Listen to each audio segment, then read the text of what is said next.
Voici l'animation de présentation que nous allons créer dans cette vidéo. Ça s'appelle Slide Zoom et comme vous pouvez le constater ici, chacun des éléments présents sur cette page est une représentation d'une autre page de cette présentation. C'est donc une animation que vous pouvez utiliser pour présenter des étapes ou des composants d'un concept de manière plus stylée. Voyons voir comment transformer cette présentation ennuyeuse en quelque chose d'intéressante et engageante. Voici notre présentation de base. Vous pouvez vous rendre compte que c'est juste une présentation très simple donc de projet avec les différentes étapes donc du projet. Ensuite, nous avons les différentes étapes, donc l'étape d'analyse, ensuite l'étape de la recherche et pour finir donc l'étape du rapport. Et ça continue donc avec quelques éléments et ressources du projet. Maintenant, ce que nous souhaitons donc faire, c'est pouvoir transformer cette présentation en une présentation comme celle-ci, avec des animations de zoom tout simplement entre chaque étape, entre chaque processus, chaque concept abordé et vraiment pouvoir attirer l'attention du public. Donc pour ce faire, on va retourner sur notre présentation de base et essayer donc de créer d'abord la page principale. La page principale, ce sera la page qui va présenter toutes les trois autres étapes donc du projet et qui va donc servir de base pour pouvoir faire l'effet de zoom. Pour cela, je vais cliquer ici tout simplement sur une nouvelle page, venir ici au niveau du gradient, cliquer sur le gradient ici et changer tout simplement voilà le rendu du gradient. Une fois que c'est bon pour moi, je vais venir donc chercher les tests ici pour pouvoir faire donc la mise en page de notre page principale. Donc là, je vais mettre le projet et pour les différentes étapes du projet, au lieu donc de mettre du test comme ceci, je vais venir ici tout simplement télécharger chacune des pages ici au format PNG que je vais donc ajouter à ma page principale. Donc je fais ça, je choisis donc toutes les trois pages qui concernent vraiment l'animation et je vais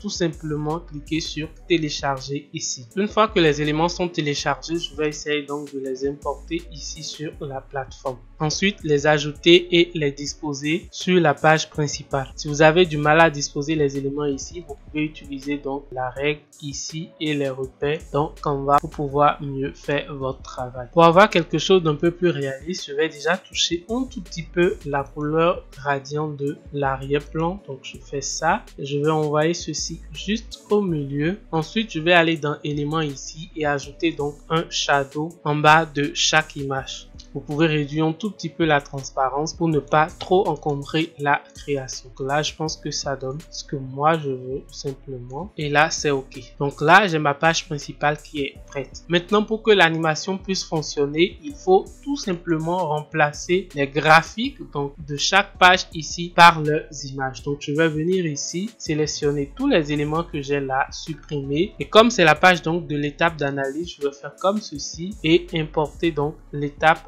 d'analyse à ce niveau là. Je vais faire de la même pour toutes les autres pages, donc supprimer tout ce qui est graphique sur les pages et les remplacer par les images. Ne vous en faites pas, je vous dirai d'ici là pourquoi j'ai fait ça, mais gardez juste à l'esprit que l'étape d'animation de toute présentation vient vraiment à la fin, une fois que vous avez donc la version finale du contenu de votre présentation. Et donc comme ça, vous n'aurez pas de mal à supprimer le contenu et le remplacer donc par une image tout simplement. Maintenant, on arrive à l'étape donc de l'ajout de transition. En fait, comme vous le constatez, j'ai déjà partagé une première technique sur cette chaîne pour créer ce même effet de slide zoom ici sur Canva.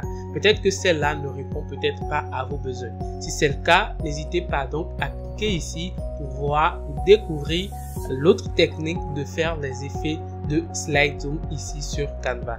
Et avant de commencer, je vais venir donc chuter cette page là parce qu'elle a été déjà remplacée par celle-ci. Donc je vais revenir ici et tout simplement cliquer sur delete sur mon clavier pour supprimer donc cette page là. Alors l'ajout de transition à une présentation, ça se passe exactement comme dans le cas des vidéos. Donc vous venez passer votre curseur entre deux pages tout simplement et cliquez donc sur le bouton ici qui est un peu comme un marqueur là. Vous allez cliquer donc sur ajouter une transition et la transition que nous souhaitons donc ajouter ici, c'est la transition combinée. Donc là, je viens donc d'ajouter la transition et quand je reviens ici, vous voyez exactement qu'est-ce que ça donne. Maintenant, si je veux, je peux augmenter un tout petit peu donc la durée ici pour que l'animation puisse être la plus fluide possible et maintenant on peut passer à l'étape suivante. Alors le principe ici il est simple et il est basé sur la transition combinée et comme vous le savez, la transition combinée crée donc un mouvement entre deux positions d'un même élément sur deux différentes pages. Donc ce qu'il y a lieu de faire ici, c'est de venir dupliquer en fait